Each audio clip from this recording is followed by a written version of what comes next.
Okay, pivotara.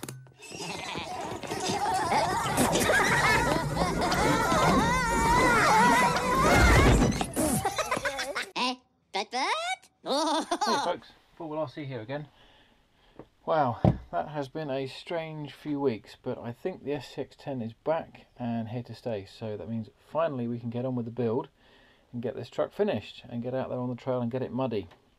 Right, today's video is going to be giving you a quick overview of the electronics on the truck. So that's the radio, the motor, battery, speed controller and so on. And then we're going to pop outside and give it a quick run and see how it is. First of all, the wires here. That's purely temporary. I haven't decided where I'm going to fit all the electrics yet. It's not going to be mounted there. So let's start with the battery. The truck's going to be running on a 2S LiPo. These are from Turnergy, but lots of other brands out there. Choose the one you like. The speed controller I'm going to be using is by Novak. It's a Novak Timbuk2 system, and it's going to be driving a Novak motor called a Ballistic. It's a 13.5 turn brushless motor. Now I know some of you out there will be going, oh no, not brushless, you should have brushed, it's much better, you won't get cogging, etc, etc. I'm going to give it a go. I've chosen brushless really just because it's lower maintenance and it's going to hopefully be better when I take it through muddy water and things like that. We shall see. The speed controller itself is here. It's a tiny little thing. I'll do some close-ups of that another time when I've got it mounted wherever it's going to go. Now you may be wondering, what on earth is this thing over here? Well, this is an OrangeRx T6 transmitter. This is a 6-channel transmitter, DSM2, 2.4 gigahertz. The reason I've got that is this is, as I've called it, this is going to be project lighting, and I'm going to be putting LEDs all over this, not in a garish way, basically in a scale way. So it's going to have front lights, back lights, front fogs, rear fogs, brake lights, reverse lights. It's going to have lights on the top on the roof rack, on the body that's not here yet, and I want to be able to control all those remotely. And also it's going to have a winch on the front, and I want to be able to control that. So a normal transmitter like this is a 3-channel one.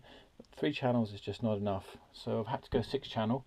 I couldn't find a pistol grip out there that would give me 6 channels, so I've had to go for a flying, so aircraft helicopter type controller.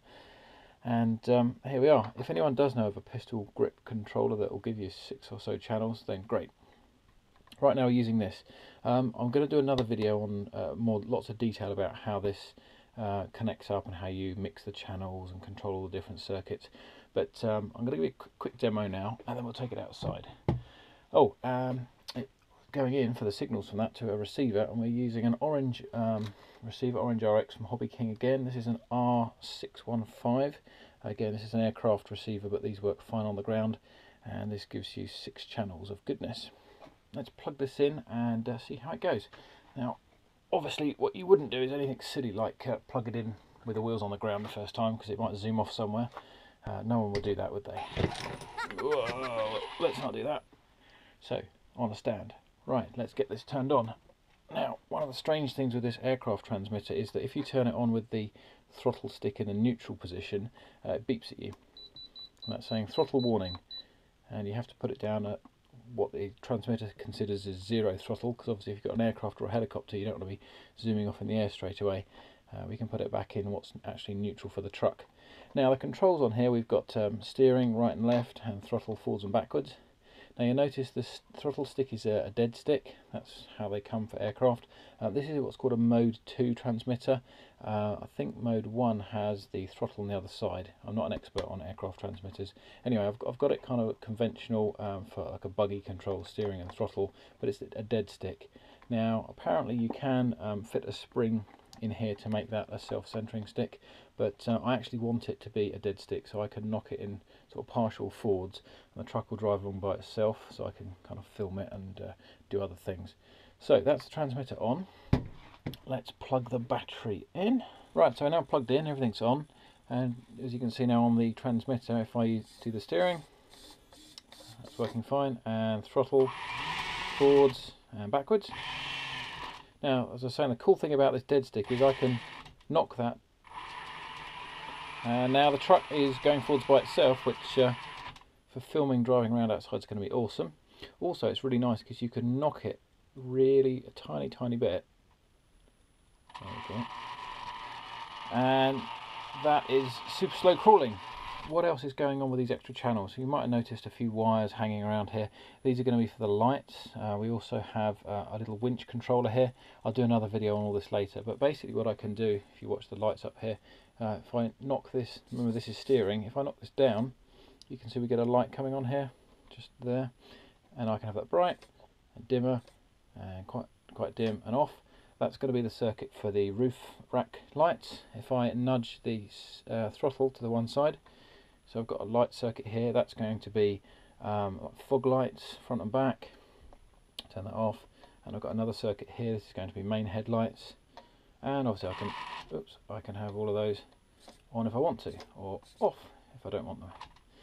So that's some of the lighting. There'll be another light controller plugged in, connecting to the steering servo signal for doing indicators, and also to the throttle channel, so I can have brake lights and reverse lights. Project lighting, I've got a heck of a lot of wires to work out where they go. So we're going to take this outside now. Two things to watch out for. This speed controller has what's called a rock boost mode, whereby if you have it in full throttle for a while, it kind of, I think it's changing the timing of the motor. So if I go full throttle, you'll hear it sort of kick up a gear. We'll see that outside. Also, I'm going to drive it outside super slow, and I'll just nudge that as little as possible to get it moving, and we'll see how it goes with the standard 20 tooth pinion.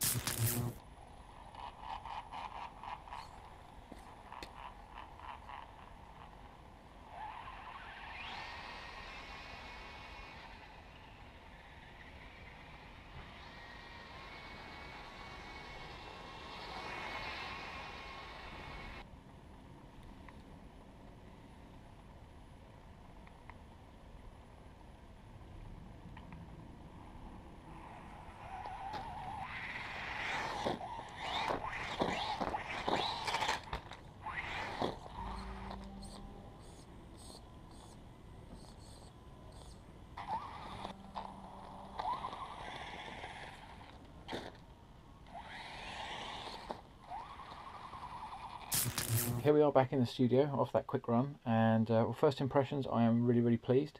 I'm amazed by how much control I've got with it. I mean, the low running setting I was really quite pleased with. I wasn't sure if I'd get a lot of cogging, you know, jerking as it goes along with the standard 20 tooth pinion. It can crawl along quite slowly. I've got nothing to judge it by, to be honest. This is my first SCX10, but I was quite pleased. I probably will try a smaller pinion, maybe a 15 or a 14, because the top speed is way too fast for what I need. That's the end of this video now. We're going to go off and look at some videos coming up, sorting out these leaking shock absorbers, doing a 4-link conversion on the suspension at the front, moving this servo up onto the chassis. Once all those little tidy ups are done, then I'm going to be getting a floor pan onto this, and then the body shell. I am scared about doing the body shell, but it's got to be done, so we'll see that in a video soon.